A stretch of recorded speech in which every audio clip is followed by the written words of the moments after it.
بسم اللہ الرحمن الرحیم۔ حضرت عمیر رضی اللہ تعالیٰ عنہ کا اسلام لانے کا واقعہ۔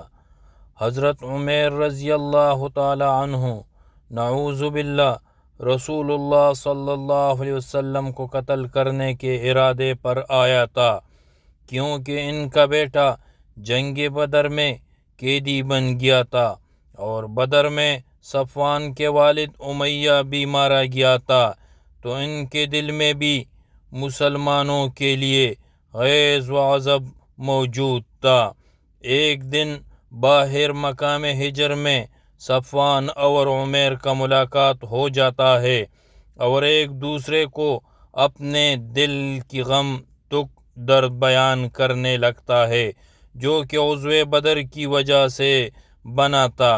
صفوان: اے عمیر، اس عضو بدر نے ہمیں بہت تکلیف دیا اور مجھ سے میرا والد بھی چھین لیا ہے۔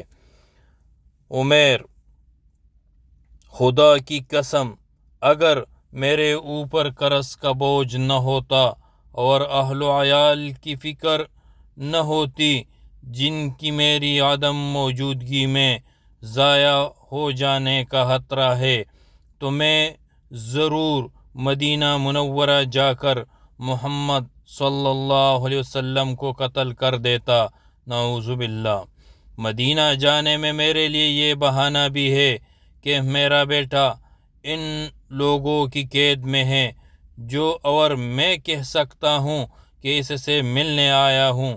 صفوان نے موقع کو غنیمت جانا اور کہنے لگا، تمہارا قرض میں اپنے ذمے لیتا ہوں اور تیرے اہل و عیال کو میں اپنے اہل و عیال کی طرح سے اپنی سرفرستی میں رکھوں گا۔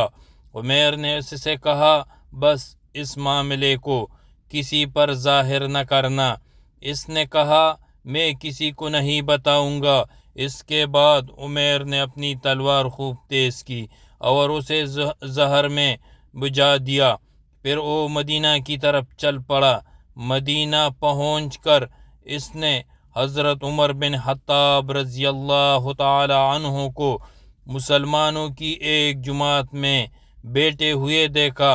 اس وقت وہ لوگ جنگ بدر کا تذکرہ کر رہے تھے اور اس جنگ کی وجہ سے اللہ تعالیٰ نے انہیں جو عزت بخشی تھی اور ان کے دشمنوں کو جس عبرتناک شکست کا سامنا کرنا پڑا تھا، اس پر تبادلہ خیال کر رہے تھے۔ حضرت عمر رضی اللہ تعالی عنہم ہمیشہ دشمنان اسلام پر کڑی نظر رکھا کرتے تھے۔ آپ رضی اللہ تعالیٰ عنہ نے عمیر بن وہب کو دیکھا کہ وہ تلوار سے مسلح تھا اور اپنا اونٹ مسجد کے دروازے پر بٹھا رہا تھا۔ آپ رضی اللہ تعالیٰ عنہ اس کے ارادوں کو بام گئے۔ اس موقع پر حضرت عمر رضی اللہ تعالیٰ عنہ نے اپنے ساتھیوں سے کہا، یہ دشمن خدا عمیر بن وہب ہے، خدا کی قسم یہ کسی شرارت کے لیے آیا ہے۔ یہی ہے جس نے بدر کے میدان میں دشمنوں کو ہمارے اوپر چڑھائی کے لیے آمادہ کیا اور ہماری تعداد کا اندازہ اسی نے بتایا تھا۔ اس کے بعد حضرت عمر رضی اللہ تعالی عنہ نے رسول اللہ صلی اللہ علیہ وسلم کے پاس گئے اور عرض کیا، اے اللہ کے نبی، دشمن خدا عمیر بن وہب اپنی تلوار لے کر آیا ہے اور اس کا ارادہ ٹھیک نہیں ہے۔ حضور صلی اللہ علیہ وسلم نے فرمایا، اسے میرے پاس لے آؤ۔ حضرت عمر رضی اللہ تعالیٰ عنہ اس کے پاس گئے اور اسے کھینچتے ہوئے حضور صلی اللہ علیہ وسلم کے پاس لے آئے۔ آپ رضی اللہ تعالیٰ عنہ نے اپنے انصاری ساتھیوں سے کہا کہ وہ رسول خدا صلی اللہ علیہ وسلم کے پاس بیٹھ جائے اور اس دشمن اسلام پر نظر رکھے، کیونکہ اس کی نیت ٹھیک نہیں ہے۔ رسول اللہ صلی اللہ علیہ وسلم نے جب دیکھا کہ حضرت عمر رضی اللہ تعالیٰ عنہ اسے پکڑے ہوئے لا رہے ہیں تو فرمایا، اے عمر، اسے چھوڑ دو۔ پھر عمیر سے کہا، اے عمیر، یہاں میرے پاس آؤ۔ عمیر آپ صلی اللہ علیہ وسلم کے پاس پہنچا اور اپنے جاہلانہ طریقہ کے مطابق سلام کیا۔ حضور صلی اللہ علیہ وسلم نے فرمایا، اللہ تعالیٰ نے ہمیں سلام دعا کا بہتر طریقہ سکھایا ہے، اور یہ اہل جنت کا طریقہ ہے جس میں سلامتی اور رحمت کی دعا دی جاتی ہے۔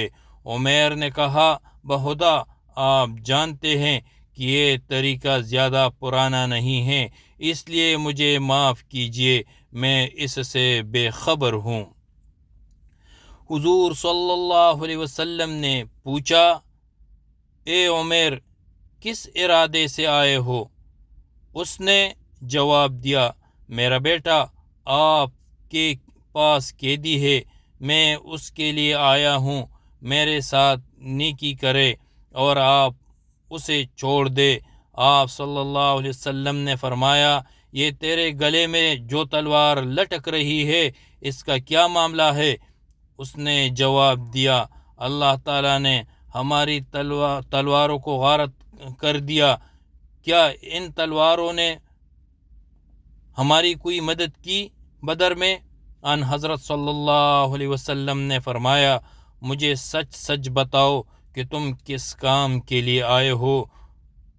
اس نے جواب دیا، میں اسی کام کے لیے آیا ہوں جس کا میں ذکر کر چکا ہوں۔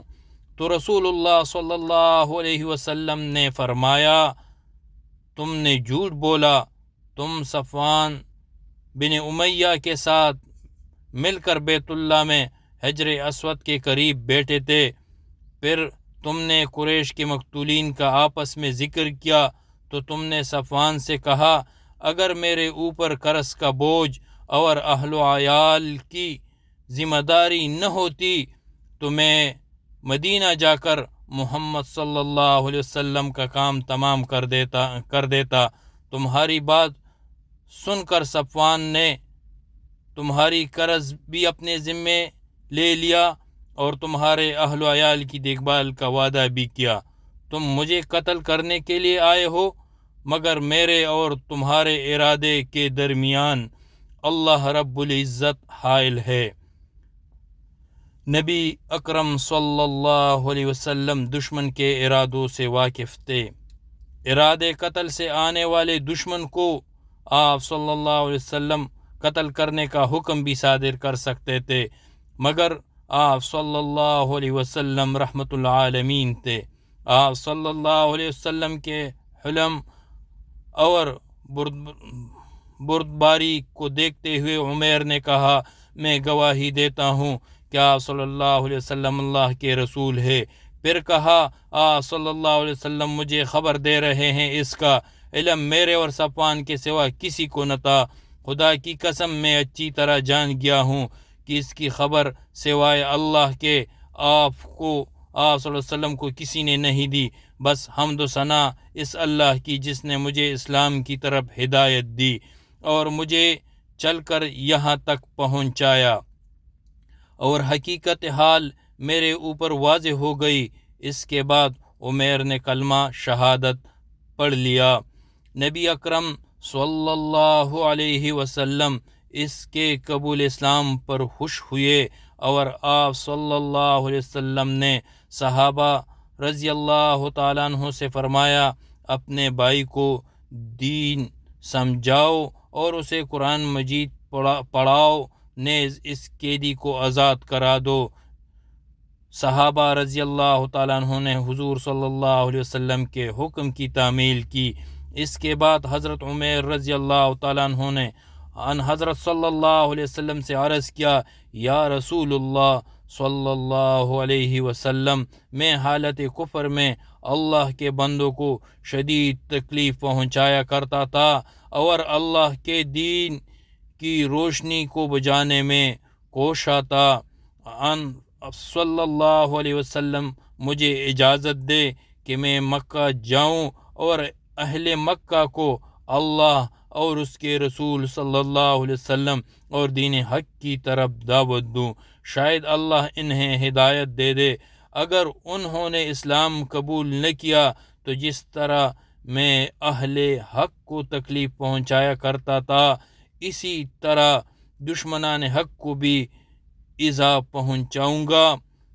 ان حضرت صلی اللہ علیہ وسلم نے حضرت عمر رضی اللہ تعالیٰ عنہ کو اجازت دے دی اور وہ مکہ چلے گئے، اور حضرت عمر رضی اللہ تعالیٰ عنہ کے مدینہ کی طرف روانہ ہونے کے بعد صفوان بن امیہ امید لگائے بیٹھا تھا کہ عمر جلد ہی کوئی خوشخبری لائے گا۔ وہ اہل مکہ کو ہر روز بتاتا کہ ان قریب تمہیں ایک خوشخبری سناؤں گا جس کے بعد تم بدر کے غم کو بھول جاؤ گے۔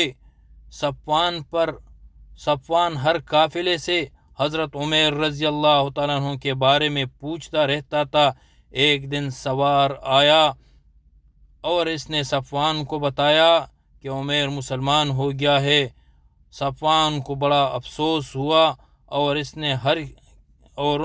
نے قسم کھائی کہ نہ وہ عمر سے کبھی کلام کرے گا اور نہ اسے کوئی نفع پہنچائے گا۔ ابن اسحاق رحمہ اللہ کہتے ہیں کہ حضرت عمر رضی اللہ تعالیٰ عنہ جب مکہ پہنچے تو لوگوں کو کھلے عام اسلام کی دعوت دینے لگے۔ اگر کوئی آپ صلی اللہ علیہ وسلم کی مخالفت کرتا تو آپ رضی اللہ تعالیٰ عنہ اسے اڑے ہاتھوں لیتے۔ آپ رضی اللہ تعالیٰ عنہ کو کسی کا ڈر خوف نہ تھا۔ آپ رضی اللہ تعالیٰ عنہ کے ہاتھ پر کثیر تعداد میں لوگوں نے اسلام قبول کیا۔